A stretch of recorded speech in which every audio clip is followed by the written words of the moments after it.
وأضاء للدنيا طريقا مشرقا وهدى من الرحمن يهدينا به للصالحات وللمكارم والتقى. السلام علیکم ورحمۃ اللہ وبرکاتہ.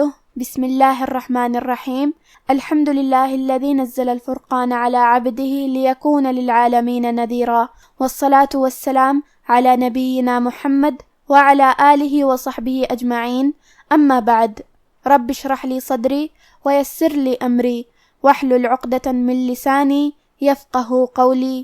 شروع کرتی ہوں اللہ کے نام سے جو بڑا مہربان نہایت رحم کرنے والا ہے. انشاءاللہ آج کے درس نمبر 166 میں سورة الحاقة آیت نمبر 48 سے آیت نمبر 52 تک کی شرح اور ترجمہ سماعت فرمائیں گے. تو شروع کرتے ہیں. اعوذ باللہ من الشیطان الرجیم وَإِنَّهُ لَتَذْكِرَةٌ لِّلْمُتَّقِينَ.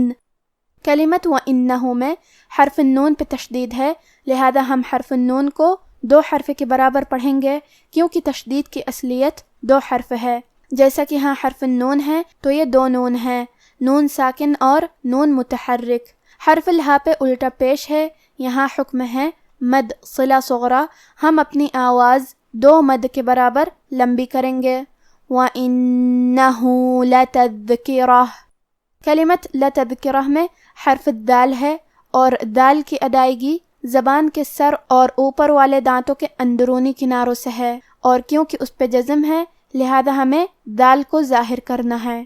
یہاں حرف الراء پہ زبر ہے تو یہاں را کا حکم ہے تفخیم، ہمیں حرف الراء کو موٹی آواز میں پڑھنا ہے. آخری میں تا پہ تنوین پیش ہے.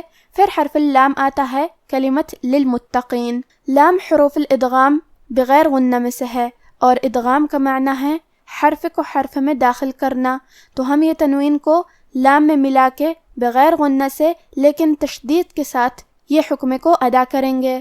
لَتَذْكِرَةٌ لِّلْمُتَّقِينَ. کلمت للمتقین میں تا پہ تشدید ہے، لہذا ہمیں 2 حرف کے برابر تا کو پڑھنا ہے. اور قاف کی ادائیگی زبان کے جڑ اور تالو کے نرم حصے سے ہے. قاف حروف تفخیم میں سے بھی ہے تو ہم یہ حرف کو موٹی آواز میں پڑھیں گے. آخری میں یہ کلمہ پہ رکیں گے تو نون پہ جزم سے رکیں گے، لہذا ہمیں نون کو ظاہر کرنا ہے. وَإِنَّهُ لَتَذْكِرَةٌ لِّلْمُتَّقِينَ وَإِنَّا لَنَعْلَمُ أَنَّ مِنكُم مُكَذِّبِينَ. کلمت لَنَعْلَمُ میں حرف العین کو ہم حلق کے درمیان والے حصے سے پڑھیں گے. کلمت منکم یہاں نون ساکن ہے، پھر حرف الکاف ہے. کاف حروف الاخفاء میں سے ہے اور اخفاء کا معنی ہے چھپا دینا، تو ہم نون ساکن کو چھپاتے ہوئے اور غنہ کے ساتھ یہ حکم کو ادا کریں گے. منکم. آخری میں میم ساکن ہے، پھر حرف المیم آتا ہے کلمت مکذبین. میم حروف الادغام میں سے ہے تو ہمیں پہلے میم کو دوسرے میم میں ملا کے ایک ہی میم اور تشدید کے ساتھ پڑھنا ہے. منکم مکذبین. حرف الدال پہ تشدید ہے، لہذا ہمیں 2 حرف کے برابر دال کو پڑھنا ہے، اور کیونکہ تشدید زیر کا ہے اور با کے نیچے بھی زیر ہے تو ہم یہ دونوں زیر کو ظاہر کریں گے.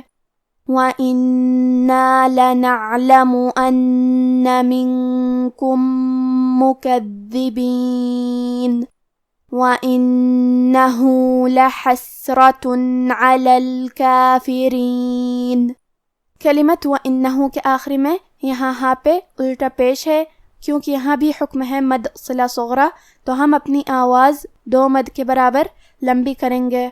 وَإِنَّهُ لَحَسْرَةٌ. کلمت لحسرہ میں حرف الحا ہے اور حا کی ادائیگی حلق کے درمیان والے حصے سے ہے. پھر یہاں سین ساکن ہے، لہذا ہمیں سین کو ہمزے سے پڑھنا ہے، اور ہمزے کا معنی ہے کہ حرف کی آواز ایسے کمزور ہو کہ اس میں پستی پائی جائے، تو ہم یہ کلمہ کو ایسے پڑھیں گے لحسرتن. حرف التا پہ تنوین پیش ہے، پھر حرف العین آتا ہے کلمہ تعالی.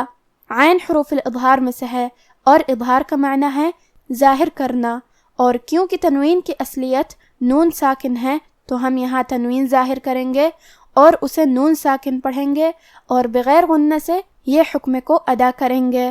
لحسرۃ علی، کلمت الکافرین میں کاف پہ کھڑا زبر ہے، یہاں مد الف ہے تو ہم اپنی آواز 2 مد کے برابر لمبی کریں گے۔ کیونکہ حرف الراء کے نیچے زیر ہے تو یہاں را کا حکم ہے ترقیق، ہمیں حرف الراء کو پتلی آواز میں پڑھنا ہے۔ وَإِنَّهُ لَحَسْرَةٌ عَلَى الْكَافِرِينَ وَإِنَّهُ لَحَقُّ الْيَقِينِ، کلمت وَإِنَّهُ میں نون کو ہمیں تشدید سے پڑھنا ہے، آخری میں حرف الہا پہ الٹا پیش ہے تو ہم مد صلہ صغرا کو ظاہر کریں گے۔ کلمت لحق میں حرف القاف پہ تشدید ہے، لہذا ہم 2 حرف کے برابر قاف کو پڑھیں گے اور یہ حرف کو موٹی آواز میں بھی پڑھیں گے۔ وَإِنَّهُ لَحَقُّ الْيَقِينِ فَسَبِّحْ بِاسْمِ رَبِّكَ الْعَظِيمِ، کلمت فسبح میں با پہ تشدید ہے تو ہمیں تشدید کو ظاہر کرنا ہے، اور کیونکہ تشدید زیر کا ہے تو ہم زیر کو بھی ظاہر کریں گے۔ کلمت بسمی، یہاں الف ہے لیکن یہ حمزۃ وصل ہے تو ہم حمزہ کو ظاہر نہیں کریں گے، با کے بعد حرف سین پڑھیں گے، اور کیونکہ سین ساکن ہے تو ہمیں سین کو ہمزے سے پڑھنا ہے۔ بسمی، کلمت ربک، حرف الراء کو موٹی آواز میں پڑھیں گے اور کیونکہ با پہ تشدید ہے تو ہمیں با کو 2 حرف کے برابر پڑھنا ہے۔ کلمت العظیم، یہاں حرف الضو ہے اور ضو کی ادائیگی زبان کے سر اور اوپر والے دانتوں کے اندرونی کناروں سے ہے۔ کیونکہ ضو حروف تفخیم میں سے ہے تو ہم یہ حرف کو بھاری آواز میں پڑھیں گے۔ آخری میں یہ کلمہ پہ رکیں گے تو میم پہ جزم سے رکیں گے، لہذا ہمیں میم کو ظاہر کرنا ہے۔ فَسَبِّحْ بِاسْمِ رَبِّكَ الْعَظِيمِ۔ اب آپ ان آیتوں کی تلاوت تجوید کے ساتھ سماعت فرمائیں۔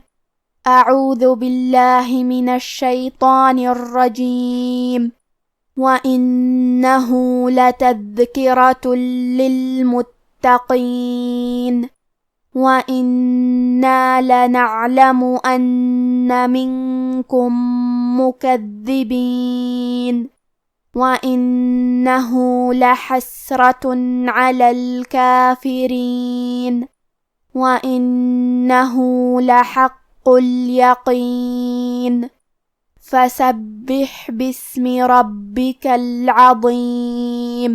اور یہ کتاب تو پرہیزگاروں کے لیے نصیحت ہے، اور ہم جانتے ہیں کہ تم میں سے بعض اس کو جھٹلانے والے ہیں، نیز یہ کافروں کے لیے موجب حسرت ہے، اور کچھ شک نہیں کہ یہ یقین کرنے کے لائق ہے، سو تم اپنے پروردگار عظیم کے نام کی تسبیح کرتے رہو۔ آج کا ہمارا درس یہیں ختم ہوتا ہے۔ وفقنا اللہ وإیاکم لما یحبہ ویرضاہ، والسلام علیکم ورحمۃ اللہ۔